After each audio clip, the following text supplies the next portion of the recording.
Humanity has never experienced data collection on a scale it has done today.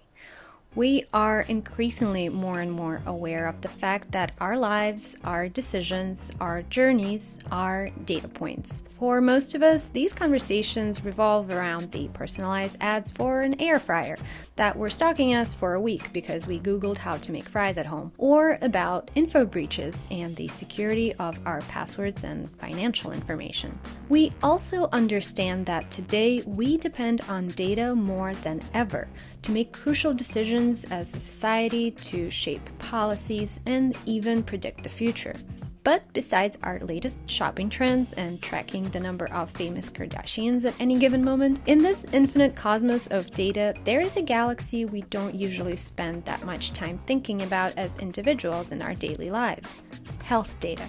You know, if you ask any person off of the street, Asia, I would anticipate their answers to be things like my A1C score, my cholesterol numbers, my EKG, and all of those things are health data, right? But from our perspective, where we sit, health data encompasses every interaction that we as US citizens have with the healthcare ecosystem.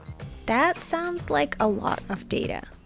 Really, health data is information collected on any person that talks about health events. If we were born in the hospital, we became patients, right? So health data really takes a look at patients, and it could start all the way from birth, all the way through today. If you are looking at electronic health records, that's health data. That's sort of what happens when you go to a physician's office and there's information collected on you there. So transactional prescription data. Connie went to a pharmacy and got a prescription for this drug. So anytime you go to a pharmacy, that generates one line of prescription health data. Lab tests. So if you're going to get some lab work, whether it's routine lab work or some sort of diagnostic lab work, that tells a story about you, and that's also considered health data. So anytime you've ever been into a hospital, anytime you've ever had any type of procedure done at a doctor's office, all of that information is considered health data. And there is, of course, a reason why this particular set of data exists in a slightly different dimension than the rest of the data flows. Let's take Apple, for example. With Apple, if you're an iPhone interested user, you're essentially the consumer and Apple is the seller. And usually you are also the decision maker on which product to buy, right? And usually you are the payer of it as well on how you're going to pay for it. And then as a seller, Apple decides what products they can bring it into the marketplace. And that is generally an traditional industry point of view. But here's where it differs in healthcare. In healthcare, say a pharma company is seller of a certain product, the patient is a consumer, and then the decision maker on which choice of product is to be used lies with the physician. And usually the entity or institution paying for that product is a healthcare insurance provider.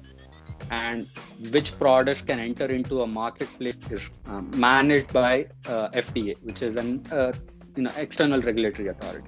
So now when you think of healthcare as a whole, it transformed from a industry to a system of all these multifocal entities, and how these businesses or players interact with them are interdependent to avail a certain set of services, which eventually goes to the patient.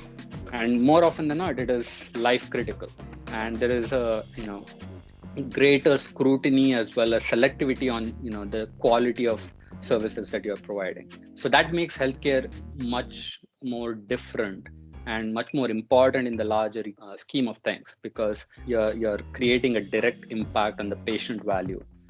You're creating an impact on multiple entities of the business, right? It's not a one-to-one transaction between a seller and a consumer. It's essentially a pipe view into a system of governance rather than just a business. And that is what makes healthcare much more exciting to work for.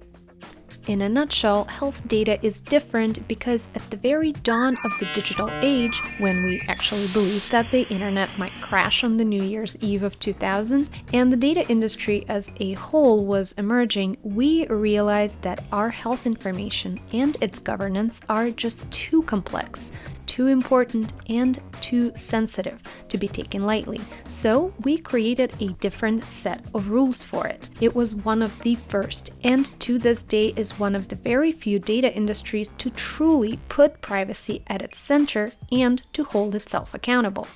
In the next episode, we'll talk about accountability, responsibility, and something each one of us as a patient cares deeply about: privacy.